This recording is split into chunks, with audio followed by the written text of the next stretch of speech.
So I realized that a lot of the questions, um, all three of them, were pretty open-ended. But really, what I was hoping was that you would just have some time to think about how you achieved learning in the past by drawing on some experiences, and hopefully that was beneficial. Hopefully, I think we probably all have a lot of shared experiences. We probably talked about things a lot, right? We all have study groups or whatever it was back in the day. I mean, let's be honest, we're a fairly stratified sample, um, in that we, have in large part of really successful academic history in being here. So we probably engaged in a lot of those activities that granted us success, right? We had those conversations late at night. We stopped and thought. Things kept us up at night, as we pondered new ideas. I for me, I always like to tell my students, I hope you have a point where you are tempted to change your major. I know I did, and these are wonderful parts of the journey.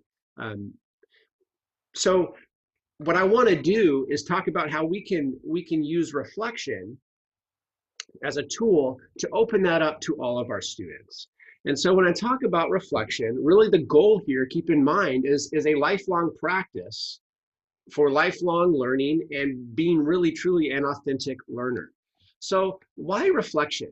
Well, I'm a math teacher, and I can tell you, surprise, surprise, that students bring a lot of baggage to the table. In fact, by the time a student gets to community college, many of them have a history of failing their math classes. It's just a fact. And I'm not going to get into the reasons why. In some respects, that's not that's not necessarily fruitful. Other students, they're on the transfer track. This is the next step on their way to university, and they're good to go. But and there's a place for reflection for all of those. But in whatever camp you are in, students come to the table, we all do, with experiences, whether they're positive or negative, biases and assumptions that cannot be divorced from this learning process. And they need to be honored, even those things that you might call a threat to the learning process. They are there and they are part of our students and therefore deserve to be honored. And reflection, I believe, does that. It affords us all the opportunity to work through that interplay of new knowledge with those powerful forces that are so embedded in us. And again, reflection lets that happen. Really, really important. This wonderful quote by Vane, a paper from 2020. In practice, students will face several situations that are unclear, confusing, complex, and unstable. In fact, I would probably argue we want to put our students in those positions. Let's get them there. And then learning can occur, right?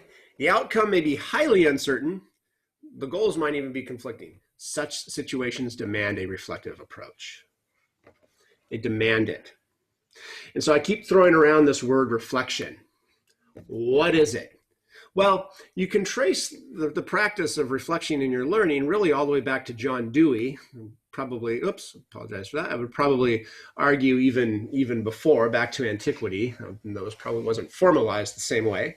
But in 1985, these three individuals kind of expanded on Dewey's notion and established this working definition. Reflection in the context of learning is a generic term for those intellectual and affective strategies, or activities rather, in which individuals engage to explore their experiences in order to lead to new understandings and appreciations. And I think it's really important to not just emphasize the understandings. Yes, understanding is important, right? We need to understand the content, but to go further and also have an appreciation, right? I'm not just understanding this because I'm going to have a midterm or a final exam, or because I need calculus in order to get to my engineering classes because I want to be a civil engineer, whatever the reason is. but to transcend that and get to a point of appreciation where our subjects that we all love and we appreciate come alive for the same way in our students. You can't do that by just lecturing or just reading a book. It has to be, they have to be engaged in that process. There needs to be that element of letting the topic, letting the concepts marinate. And that's where appreciation comes in, giving them the time to do that. The process really is this wonderful interplay between your experience, your learning, and your reflection, right? And notice the bi-directional nature of those arrows, right? One informs the other, right? As we learn, we reflect on that learning, but through the active reflection, we're also learning. Our experiences we bring to our learning.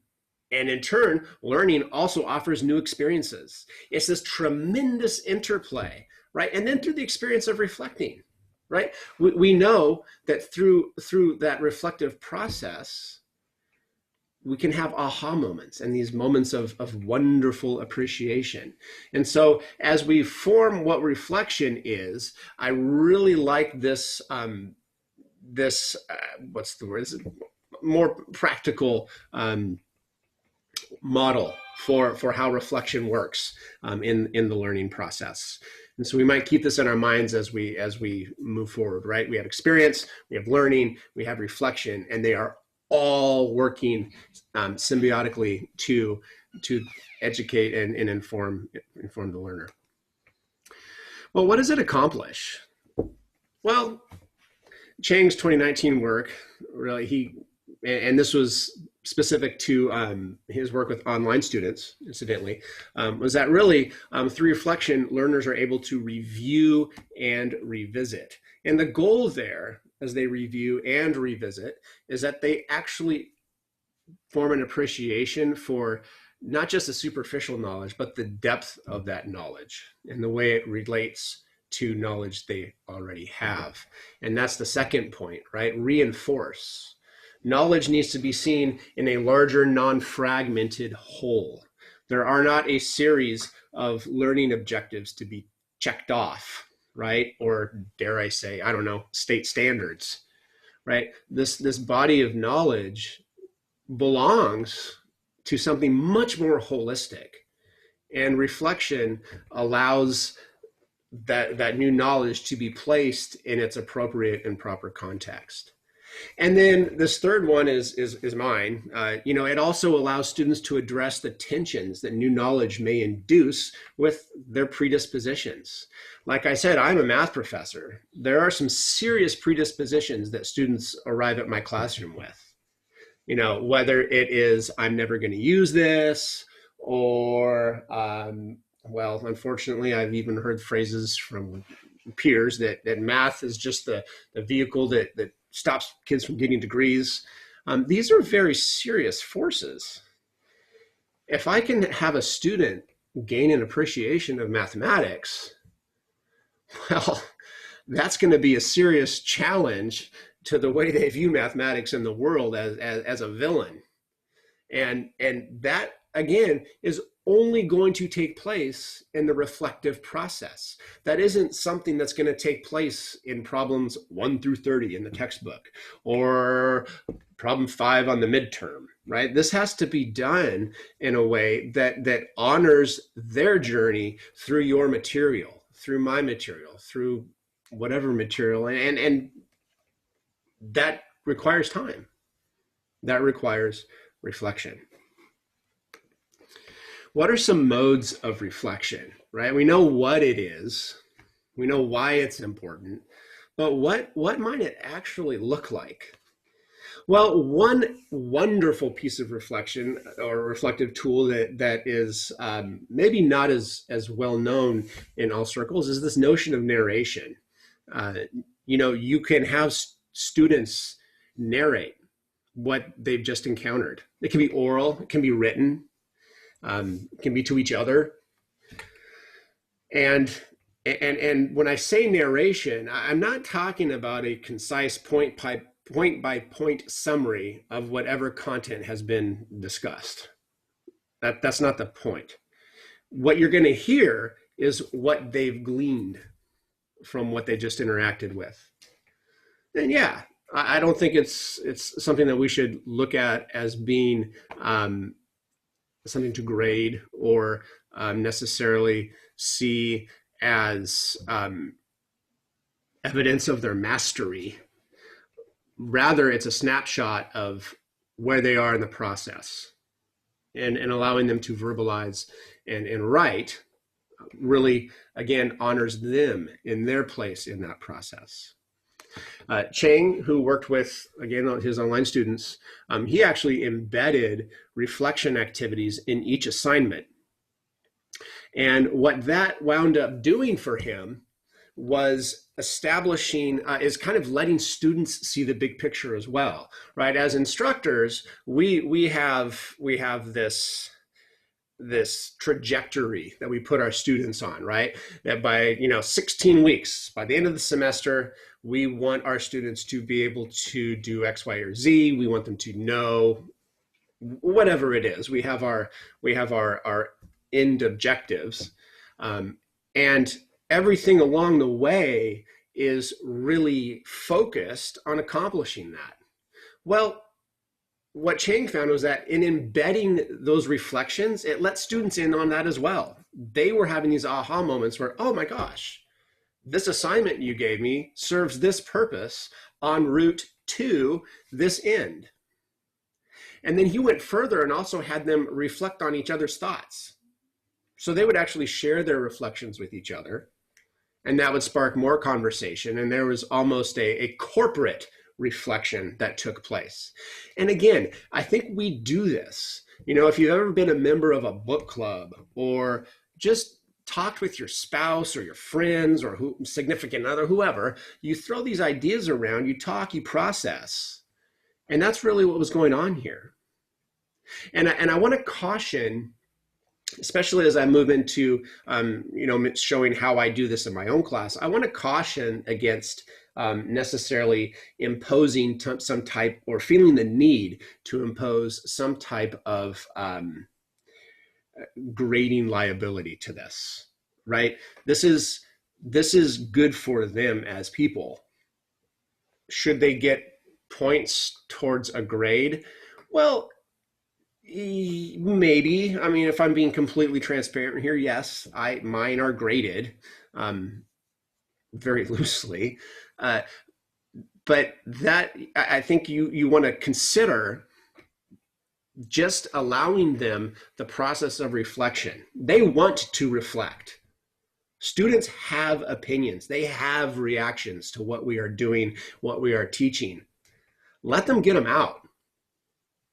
They will. Points or no points, they will.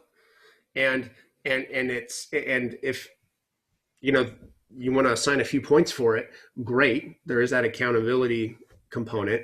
And unfortunately, not all students understand how percentages work. So it can be small enough that they doesn't have a huge impact, but it still, keeps them accountable and honors their process and work through the course. So, you might be thinking, well, wait a minute, you're a math professor. How do you do reflections in a math class? And, it's true. I mean, when I look at the body of research and some of the examples, you're not going to necessarily find these having been tried out in a math class. Several of them were tried out, I don't know, communications or some other type of course. However, I think that might speak more to our dispositions as STEM instructors, if you will, than maybe the efficacy of the approach in a math class. So this is what I've done. I ask them, what surprised you? Now, it's possible that nothing surprised them. I don't necessarily like that. I hope everything surprises them, but okay, fine. However, things actually do surprise them.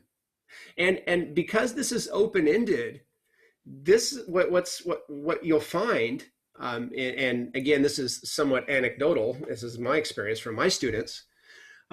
What I read is what surprised them will be things like, I actually understood this. What a surprise. For some students, again, like I mentioned earlier, there is baggage coming into a math class. They're surprised to understand. For other students, content surprises them. I'll see this with my probability students. They're amazed at the way probability works. And so you're not limiting them to, what surprised you about the content, what surprised you about your performance. No, what surprised you? And just let them answer. And they will. 2, how did you spread the workload this week? In an online course, this is very important. They should reflect on the way they are managing their time. That is a good practice. And so here as well, you'll get some wonderful examples. I didn't do any homework. That's why I failed the quiz. Or, I got called into work, so I had to cram on these 2 days and so forth. And what's beautiful about this is where you can also build relationships. They'll tell you things like that. Yeah, I'm in the COVID ward, and I got called in because half the staff is out sick. I got home at 3 a.m. You learn about them, and you build those relationships, and that also contribute to learning, that are essential for learning. Did you interact with any peers? So this is also important as we try to build online community. Let's let them reflect on that. And here you'll see things like, no, I didn't. You'll see things like, no, I didn't know we could. Reference the syllabus. Or you'll see things like, yeah, I did, and it was very helpful. And then finally, anything you want me to know. And again, they will share all sorts of things. I've had students that just share fun facts, trivia that they may have Googled. Okay, it's pointless to the course, but you know what? Made me laugh. We share a laugh. That counts for something. And so it's open-ended. They might say things like, I'm really stressed about this upcoming midterm. I haven't done as well the past few weeks. And then you can interact, right? You can tell them, well, maybe you can come to office hours or whatever it is. But this is again achieved through reflection. And I would argue that reflection has done wonders for my students' performance in their online course.